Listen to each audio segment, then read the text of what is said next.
Bonjour à tous, ça fait un petit moment qu'on s'est pas vu, hein. Alors j'ai fait une petite pause intellectuelle la semaine dernière là parce que le confinement ça grille un peu les neurones. Donc nous avons réalisé une très belle vidéo sur la super lune là, du 7 avril. Je remercie d'ailleurs tous les intervenants des quatre coins de la Picardie et d'ailleurs. La vidéo est visible sur le Facebook du cinéma et sur ma chaîne YouTube. Donc le confinement est prolongé jusqu'au 11 mai.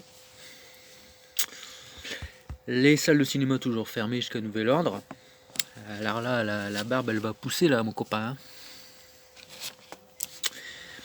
Et j'espère que t'aimes bien ma nouvelle chemise. C'est le père Ingalls qui me l'a donné. Et puis, j'ai choisi un nouveau décor, là, un peu moins confiné, ça fait moins dépressif. Donc, dans notre précédente vidéo, je vous ai présenté les évolutions techniques qui ont précédé le cinématographe. Ouais, c'est Maxence. Dis bonjour.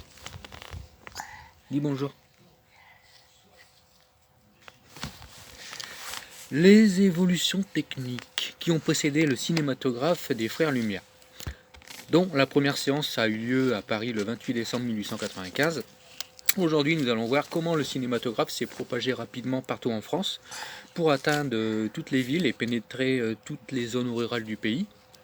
Le cinématographe se trouve être à ce moment-là l'ultime attraction d'une longue évolution des spectacles de projection d'images. Le public est familier des attractions proposées dans les fêtes foraines comme pour les projections à sensation, de la lanterne magique. Mais la projection d'images animées impressionne le peuple, ce qui va conduire à l'ouverture d'un marché très prolifique, d'abord pour les frères Lumière, qui vont former et envoyer des opérateurs un peu partout dans le monde, puis par les forains et les entrepreneurs indépendants qui donneront des représentations à partir de prises de vue de scènes de la vie quotidienne, afin de les projeter sur grand écran dans les salles municipales, les cafés, les théâtres ou sous chapiteaux. Les salles de cinéma se généraliseront beaucoup plus tard, entre 1905 et 1910, afin de sédentariser la projection cinématographique. La plupart des villes en France accueillent le cinématographe Lumière à partir de l'année 1896, comme ce fut le cas en avril à Lille et en 1897 à l'Alcazar d'Amiens, qui va devenir la première salle de cinéma amiénoise sous le nom d'Omnia. D'abord assurées par les opérateurs Lumière, ces démonstrations proposaient de filmer des scènes de vie sur le terrain avec la population, comme ce fut le cas à Montdidier. La date précise de la première projection dans notre ville est inconnue, mais nous pouvons parier sur une présence du cinématographe assez tôt avant la fin du XIXe siècle, dans une ville de très grande réputation à l'époque, et dont la devise « Urbs cultissima », ville la plus cultivée, fut attribuée au XVIIe siècle par les ecclésiastiques et les universitaires de Paris. Ce document atteste donc de la présence assez tôt du cinématographe à l'heure des démonstrations de cette grande attraction qui fait fureur désormais un peu partout. Le cinématographe donnera plusieurs séances de projection animée avec personnages de grandeur naturelle. Vue d'actualité, arrivée d'un train en gare de Montdidier, en référence au célèbre film des Frères Lumière évoqué dans la vidéo numéro 2, arrivée d'un train en gare de la Ciotat datant de janvier 1896. Cette année semblerait donc être la date de la première projection cinématographique à Montdidier avec une démonstration de tournage d'une scène en gare de Montdidier. Voici une photo hors contexte d'avant 1914, mais qui peut donner une idée de ce qu'aurait pu être l'enregistrement de cette arrivée en gare. Nous pouvons imaginer aussi une première projection officielle dans un lieu émérite de notre commune, tel que le théâtre municipal, mais nous ne disposons pas de preuves pour le moment. L'article mentionne aussi la démonstration du phonographe Concert Edison qui reproduira, je cite, des chants monologues. Si les frères Lumière ont permis d'enregistrer et de restituer les images par la projection, Thomas Edison, quelques années auparavant, et bien qu'il ait également œuvré dans ce domaine, avec, rappelez-vous, le kinétoscope, inventa également le phonographe, un appareil qui permet d'enregistrer et de restituer le son.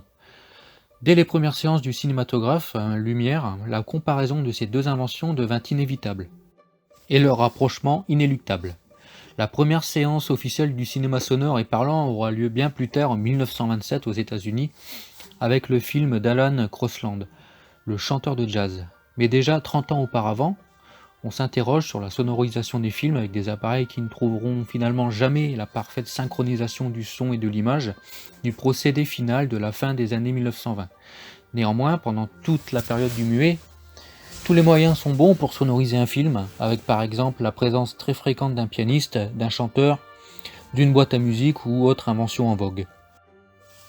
Jusqu'en 1905 environ, ce sont les forains et les ambulants qui vont faire circuler le cinématographe dans les campagnes pour ainsi le populariser. Joseph Bled est le grand-père de Alain Bled, gérant du cinéma Hollywood Avenue entre 1984 et 2005. Il fut le pionnier de l'exploitation cinématographique amiénoise, en étant l'un des premiers tourneurs amiénois transportant son matériel de projection de village en village sur son vélo, puis plus tard dans une automobile. Il devint ensuite exploitant du Cinéma Palace, puis du Gaumont Palace, rue des Trois Cailloux, premier cinéma permanent d'Amiens. L'attraction n'a pas bonne réputation auprès de la bourgeoisie qui la considère comme un amusement sans importance, toujours porté par le classicisme du théâtre. Le mépris de cette invention est poussé à son comble depuis l'incendie du bazar de la Charité à Paris, qui causa la mort de 125 personnes de la haute bourgeoisie parisienne, essentiellement des femmes et des enfants. Ces drames se répéteront malheureusement assez souvent dans les différents lieux de projection mal sécurisés, et même jusque dans les salles de cinéma, comme ce sera le cas au Casino de Rouen en 1933. La plupart de ces lieux installés par les forains dans les foires sont très sommaires. Un drap blanc est installé pour faire office d'écran, tandis que le projecteur est placé derrière l'écran, provoquant logiquement une inversion de l'image. Sans cabine de projection protectrice, la pellicule de nitrate de cellulose extrêmement inflammable peut détruire une installation en peu de temps, occasionnant aussi de nombreux drames humains.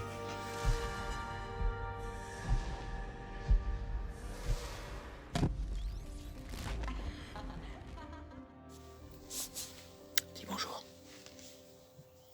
Bonjour. Allez, il y a du boulot là. Donc c'est dans ce contexte que vont naître les premières salles de cinéma sédentaires et permanentes afin de proposer plus de confort, de la chaleur, des sièges confortables, des films qui ne tremblent pas et d'une bonne qualité artistique. Les premières salles de cinéma picardes, appelées aussi les théâtres cinématographiques, apparaissent à la fin des années 1900, lorsque l'activité foraine commence à s'épuiser.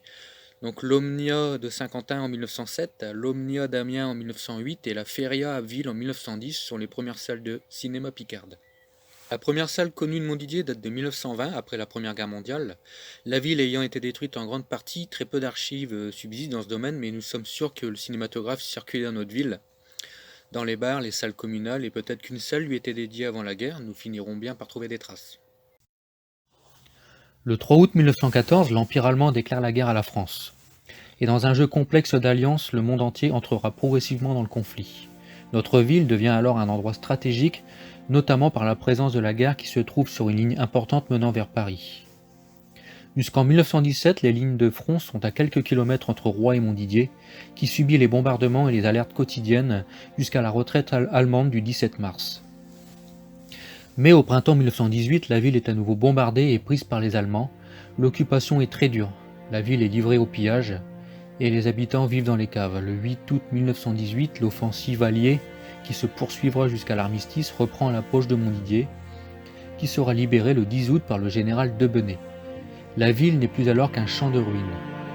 Après l'armistice du 11 novembre 1918, les Montdidiériens constatent une destruction quasi totale de leur ville. Après la guerre, le maire de l'époque, Adolphe Havard, revient sur les lieux et déplore. Enfin Montdidier, spectacle terrifiant. Les arbres, les maisons sont tachés, noircis, brûlés. La caisse d'épargne n'offre qu'une façade déchiquetée. L'église Saint-Sépulcre gît à peu de choses près par terre. De ma maison, il ne reste que l'emplacement. Je ne rapporterai pas un seul souvenir de ce qui fut autrefois mes meubles.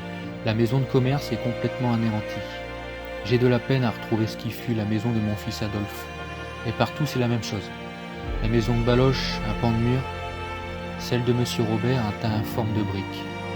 Celle de Monsieur l'Écuyer, quelques vestiges rappellent qu'autrefois il y eut là un commerce d'épicerie actif et vivant.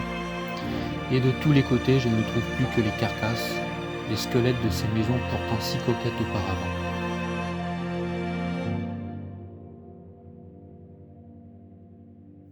Le maire Adolphe Havard écrira beaucoup plus tard « L'année 1914 restera pour toute ma vie l'année où j'ai le plus souffert, moralement et physiquement. Il ne pouvait en être autrement, placé comme je l'étais à la tête d'une ville qui allait recevoir par l'invasion plus de 200 000 ennemis.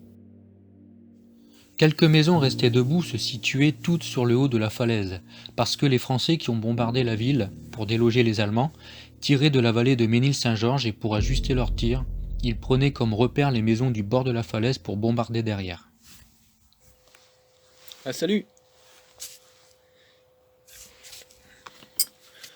Donc le cinéma est le grand vainqueur de la Première Guerre mondiale. Depuis 1895, la fréquentation ne cesse de s'accroître et les salles se multiplient partout en France. À Amiens, le nombre de salles est passé de 4 en 1914 à 14 en janvier 1921. La découverte du cinématographe déclenche une révolution sans précédent. Dans les loisirs de masse, le cinéma devient un art, un outil de propagande aussi, mais avant tout, il distrait le peuple avec ses comiques, émeut avec ses drames et fidélise avec ses films à épisodes. Les années 1920 deviennent les années folles, synonyme d'euphorie et de libération. Le peuple redécouvre le plaisir de s'amuser. C'est donc dans ce contexte de popularisation croissante du cinéma et de la nécessité de goûter à nouveau au plaisir de la vie, confisqué par cette maudite guerre, que les premiers cinémas mondidériens vont sortir des décombres sous forme de baraques cinématographiques appelées les Adrians. Dans notre prochaine vidéo, nous partirons de la gare de Montdidier pour vous raconter un peu l'histoire des lieux que nous allons traverser, ainsi que notre première baraque cinématographique sur la route de Rouen, l'actuelle avenue Maurice-Lecomte, sur la route de Bretagne. Il s'agit du Pâté Cinéma de Paul Bonin. Merci, à bientôt.